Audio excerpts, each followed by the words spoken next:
이번 시간에는 종교의 변화와 제도화, 종교의 세속화와 근본주의, 한국 사회 종교의 문제점과 대책에 대해 알아보겠습니다. 이번 시간을 통해 여러분은 종교의 변화와 제도화 과정, 종교의 세속화와 각 종교의 근본주의, 신흥 종교에 대해 설명할 수 있고 한국 사회 종교의 문제점과 대책에 대해 분석하고 설명할 수 있습니다.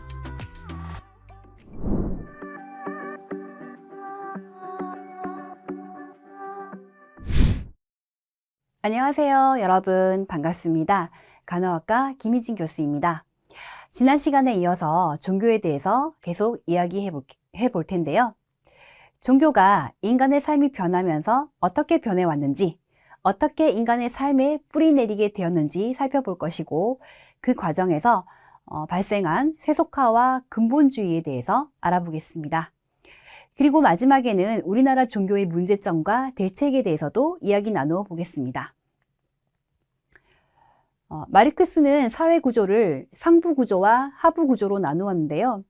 하부 구조는 경제를 말하고 상부 구조는 경제 외 정치, 법률, 도덕, 종교, 예술, 교육 등을 의미하는데 종교는 상부 구조에 속한다고 했습니다.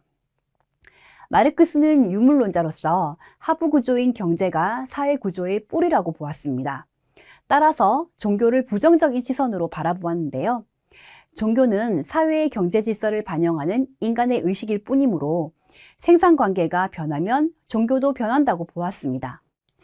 따라서 모든 종교가 사회변동을 저지하고 현재의 사회구조를 정당화함으로써 사회변동 내지는 혁명을 저해하고 기득권층인 지배계급의 이득과 부를 정당화하여 피지배계급의 희생을 강요한다라고 보았습니다. 마르크스는 종교를 인위적 종교와 자연 종교로 구분하였는데요. 인위적 종교는 분업 발전과 계급 분화에 따라 지배계급이 피지배계급을 기만하고 착취하기 위해서 만든 종교라고 하면서 이것이 기존 사회 질서를 정당화함으로써 사회 변동을 억제하는 보수적인 기능을 한다라고 하였습니다. 반면 자연 종교는 원시인, 미개인들이 그릇된 관념이나 무지에서 발생한 자발적 종교라고 하였습니다. 반면에 베버는 종교가 사회 변동에 중요한 역할을 수행해 왔다라고 주장을 하였는데요. 프로테스탄트의 교리 속 노동윤리, 금욕사상이 자본주의의 성장에 기능적으로 적용하였다라고 보았던 것이죠. 그는 모든 부의 주인은 신이고 인간은 다만 관리자일 뿐이라는 교리로 인해 축적된 부는 사회에 재투자되고 이러한 재투자는 자본을 형성함으로써 서구 사회 자본주의의 발전에 기여하였다라고 주장하였습니다. 베버와 입장을 같이 하는 벨라는 일본 근대화에 영향을 준 도쿠가와 종교 연구를 하였습니다. 일본의 유명한 정치인들은 자신의 존재감을 과시하거나 정치적 메시지를 내거나 하면 신사참배를 통해 민심을 수습하곤 하는데요. 특히 우리가 부정적으로 보는 부분은 한국 침략을 정당화한 전쟁 범죄자들이 다수 묻혀있는 야스쿠니 신사에 보란듯이 참배하는 것이죠. 그들의 침략을 정당화하는 태도에 화가 나는 것입니다. 이 신사참배라고 하는 것 자체는 그들의 전통 신앙입니다. 신사는 신도를 모셔놓은 사당을 의미하고 거기에 제사를 지내는 것입니다. 일본 전역에 8만 개의 신사가 있다고 하네요. 2차 대전 패배 이후 패망한 나라를 살리기 위한 방법으로 일본 천황을 신격화하고 천황을 중심으로 충성을 다하게 하여 국민을 하나로 뭉치게 하였습니다. 즉, 일본 고유 종교인 신도이즘이 일본 사회의 핵심 가치에 적극적으로 관여하여 정치적 혁신을 동기화하고 정당화하였으며 근면, 검략 등의 윤리를 적용한 결과 일본의 근대화에 기여하였다고 보았습니다. 인본주의 사회학자들은 신이란 인간의 권력이나 자의식을 가상적인 물체에 투사함으로써 나타나는 결과로서 인간 소외의 극단적인 표현이라고 보았습니다. 따라서 종교는 현재 억압받는 사람들에게서 내세에 보다 나은 삶을 약속해 줌으로써 현재 나은 삶을 창조할 수도 있는 가능성을 봉쇄하는 보수적인 기능을 한다라고 보았습니다. 이는 인간이 종교를 만들었지 종교가 인간을 만든 것은 아니라는 입장입니다. 다시 말해서 인간이 창조한 신은 인간 소외의 극단적인 표현이라고 본 것입니다.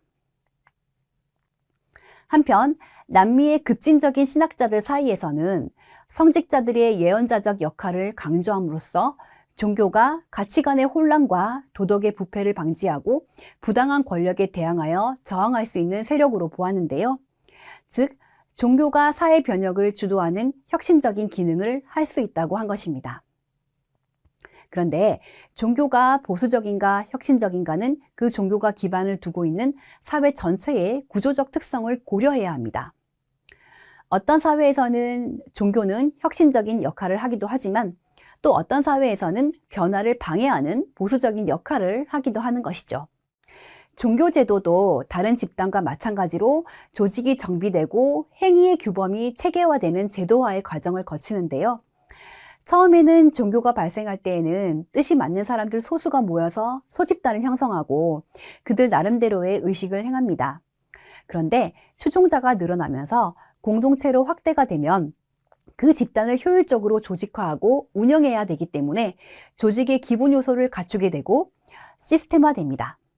조직이 점점 커져가면서 내부적으로는 많은 사람들이 공감하고 따를 수 있도록 보편성을 띤 교리가 정립되고 의식이 정교해지며 성직자의 역할도 전문화되는 것이죠. 이때는 외부적으로도 안정된 기반을 마련해 가는데, 즉 사회로부터 종교제도의 존속에 필요한 인적, 물적 자원을 지원받는 동시에 사회 및 개인에 대해서는 그들의 욕구를 충족시켜 줌으로써 상호 의존적 관계를 공고히 하게 됩니다. 보통 뛰어난 리더십을 가진 인물 뒤에는 항상 추종하는 사람들이 따르기 마련입니다. 종교의 시작은 창시자의 카리스마적 경험을 토대로 추종자를 모으고 소명의식을 갖게 하는 것으로부터 시작하는데요. 초반에는 개인의 카리스마적 경험을 토대로 종교 집합제가 형성되고 그것이 차츰 거대한 조직체로 발전하는 과정을 종교의 제도화라고 합니다. 대부분의 종교는 설립 초기에 소멸 위기를 맞는데 이 위기를 잘 극복하면 사회와의 관계를 통하여 제도화 과정을 거치며 더욱 발전하게 됩니다. 이러한 위기 극복은 대체로 창시자의 카리스마를 관습화하고 자체의 응집력을 강화하며 지식계층을 영입함으로써 이루어집니다. 보통 천주교 하면 장엄하고 품위 있는 미사 예식을 떠올리게 됩니다. 사제가 되는 과정도 매우 엄격하게 관리되고 있는데요. 가톨릭 대학교 신학과에 입학하여 4년간 기숙사에서 지내고 군대 다녀와서 석사 과정을 의무로 이수해야 합니다. 석사 과정 이후에 부제라는 사제 전 단계의 기간이 1년 있는데요. 이를테면 교생 선생님 같은 거죠. 이렇게 거의 10년간 수련을 해야 사제 서품을 받을 수 있습니다. 그리고 사제와 신자 간의 서열이라고 할까? 그런 게 확실해요. 사제가 미사의식을 할 때 보조하는 복사도 있고 수도자들도 보조를 합니다. 이탈리아 로마에 있는 교황이 가톨릭의 수장이고 성직자 역시 수직적인 지휘체계를 가지고 있습니다. 그리고 천주교의 미사 예식은 정형화되어 있습니다. 시기에 따라서 미사의 순서와 불러야 할 노래, 사제가 입어야 할 제의의 색깔도 정해져 있고요. 세계적으로 미사 내용이 신부님의 설교 부분을 제외하고는 동일하기 때문에 어딜 가나 똑같은 내용으로 미사에 참여할 수 있습니다. 이런 것들이 대표적인 종교가 제도화된 예시죠.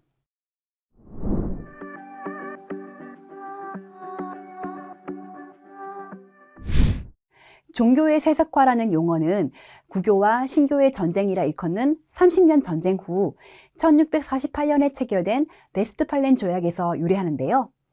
이 조약의 체결로 인해 그동안 교회가 가지고 있던 영토나 재산이 왕에게 기속되었음을 의미합니다.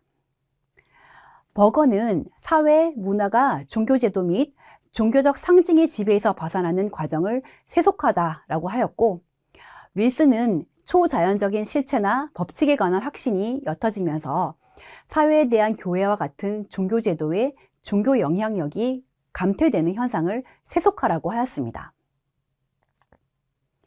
이 밖에도 세속화는 종교로부터 이탈, 탈그리스도교화, 이도교화, 공적 생활에서의 종교적 권위가 후퇴하여 개인적 세계에 한정되는 현상 등을 지칭합니다. 윌슨은 종교 세속화의 근본적인 원인으로서 다음의 4가지를 언급하였습니다. 우선 산업화의 진전으로 경험과 합리성을 바탕으로 하는 과학주의 정신이 초월주의적 신앙을 대신하게 됨에 기인한다는 것입니다. 앞서도 언급하였듯이 과학이 발달하면서 신의 힘을 빌리지 않고도 위기에 대응할 수 있는 능력이 생기면서 굳이 신앙에 의지하지 않아도 된다는 것입니다.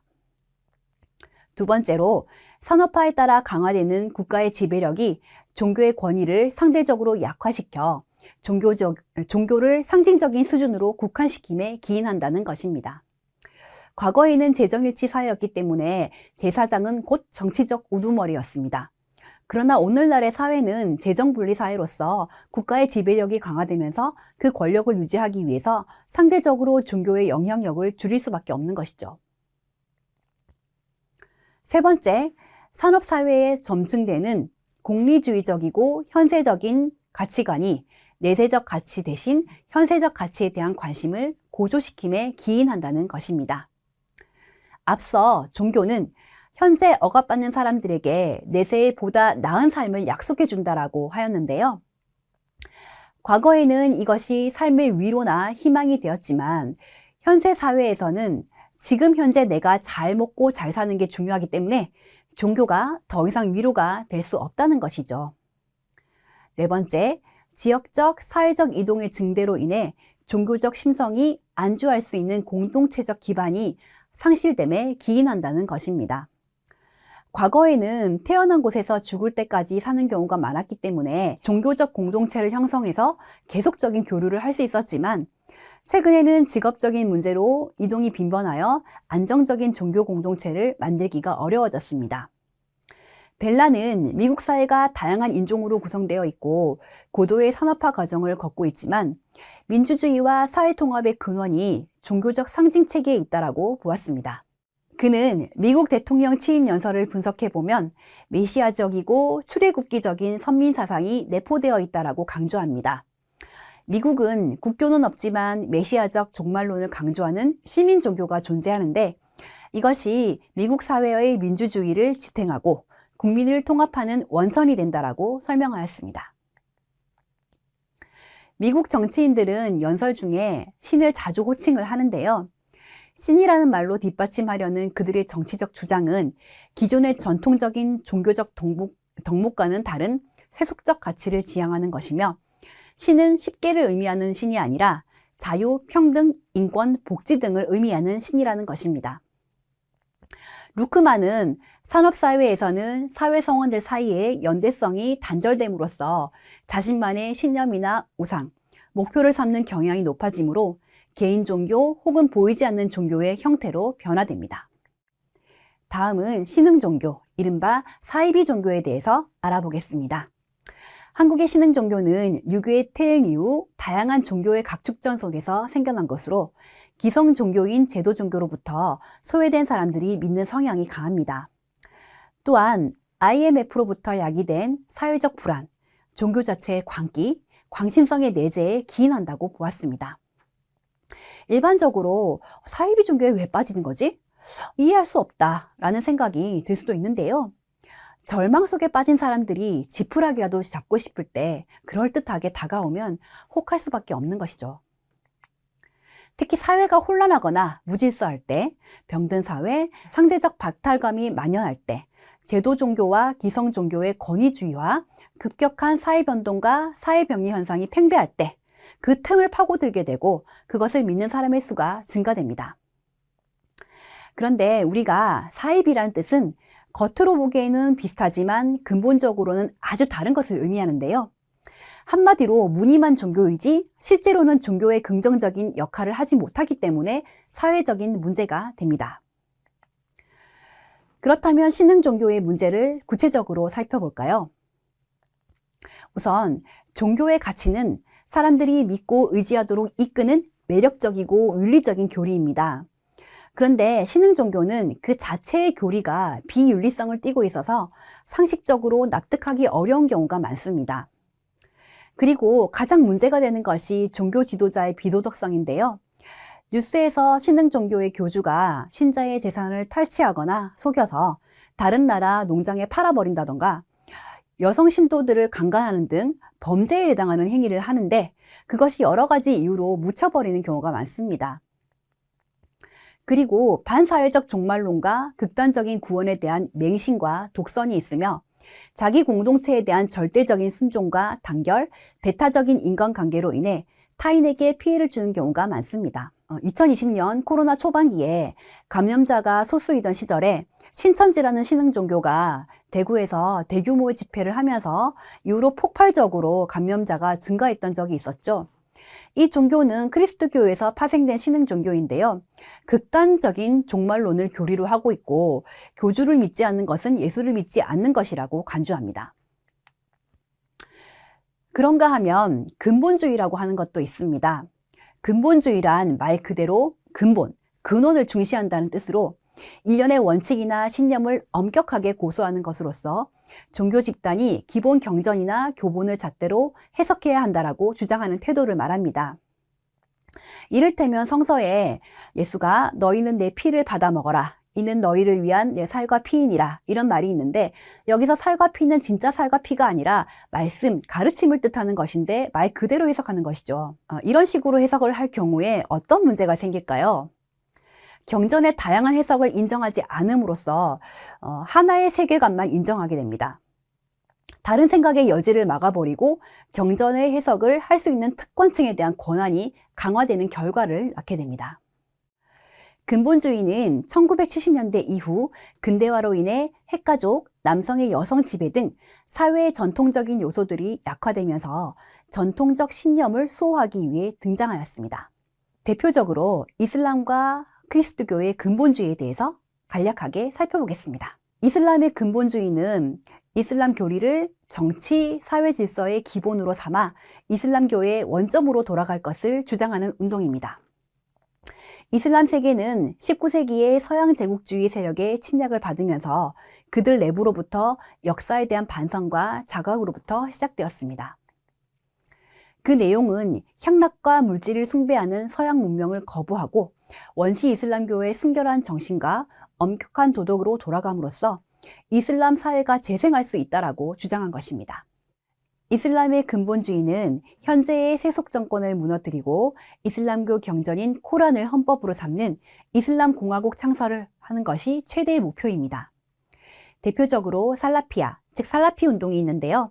이것은 19세기에서 20세기 사이에 일어난 이슬람 부흥 운동으로 9세기 아바스 왕조 시대의 코란과 예언자인 수나를 원문 그대로 이해하고 이슬람 초기의 아랍어로 선조, 조상을 의미하는 살라프를 쫓아야 한다는 전통적이고 보수적인 성향의 운동입니다. 현재 이슬람 근본주의는 본래의 순수한 이슬람으로 회귀하려는 목표를 추구하는 과정에서 세속적 정권과 대립하였는데 일부 원리주의자들은 극단적인 수단을 사용하는 급진적인 이슬람 근본주의를 선택하였습니다. 현재 이슬람은 종파가 갈라져 있는데요. 632년 이슬람교의 창시자인 무함마드가 사망하자 수니파에서 시아파로 갈라졌습니다. 시아파는 알리를 시조로 섬기는 교파로 비교적 온건파입니다. 반면에 수니파는 극단적 이슬람 원리주의로 전쟁이나 폭력적인 방법을 동원하여 대항하는데 이슬람 국가의 지도층 대부분은 수니파이며 문제가 되는 텔레반, IS 모두 수니파입니다. 다음은 그리스도교 근본주의입니다. 영국, 미국에서 발달하였으며 성경이 모든 정치, 정부, 비즈니스, 가족 등 모든 인간사에 통용될 수 있는 지침서라고 믿는 태도입니다. 이들은 성경이 한 점 오류가 없는 완벽한 책으로 간주하는데요. 사실 과학적인 입장에서 보면 성경책이 인간의 시각에서 쓰여졌기 때문에 당시의 지식과 풍습, 통념이 반영되어 있고 그에 대한 한계도 드러납니다. 그래서 성경을 적혀있는 말 그대로 해석하기보다는 당시의 역사적 사실과 풍습을 반영하여 맥락적인 이해를 해야 하는데요. 근본주의자들은 성경을 인간이 아닌 신이 직접 쓴 책이라고 생각하기 때문에 오류가 생기게 됩니다. 그리스도교의 근본주의는 자유주의 신학에 대한 반발로 발생하였는데요. 전통가족의 쇠퇴, 개인적 도덕성에 대한 위협, 인간과 신의 약화된 관계 등 근대화로 인해 초래된 도덕적 위기에 정면으로 반대하면서 일어났습니다. 그런데 앞서 이야기했듯이 근본주의는 성서 해석을 한 가지만 인정하기 때문에 그 외의 해석에 대해서 반대하고 배타적입니다. 따라서 그리스도교 타 종파 및 타 종교를 인정하지 않고 비난하거나 정치적으로 타 종교를 비난하는 등 극단적인 태도가 문제가 될 수 있습니다.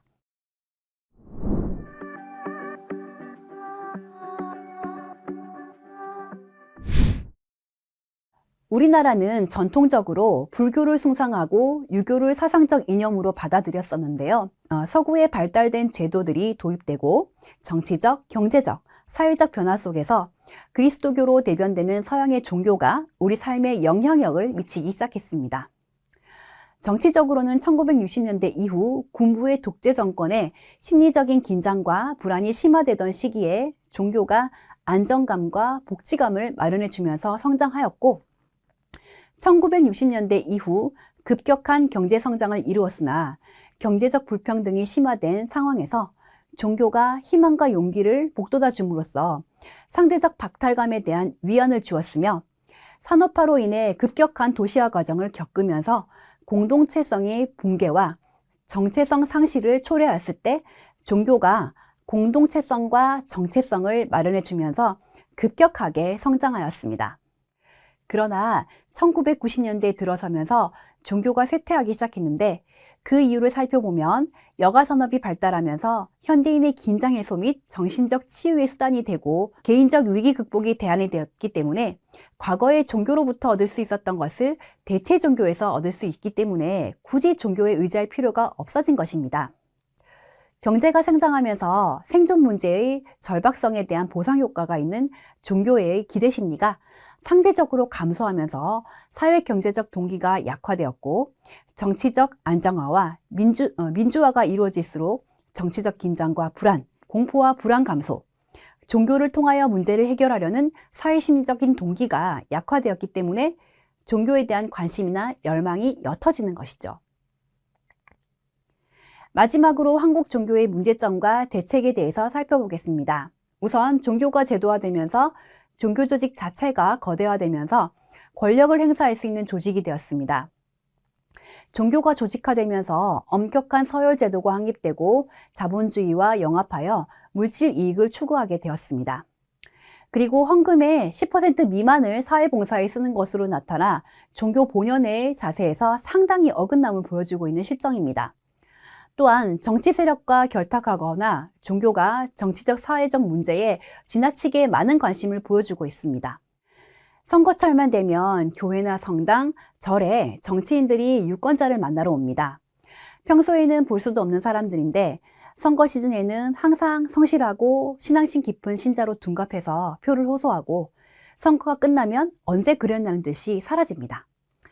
어떤 경우 특정한 종교의 성직자가 특정 정치 집단을 옹호하거나 비판하는 데 앞장서면서 여론을 형성하는 경우도 볼 수 있습니다.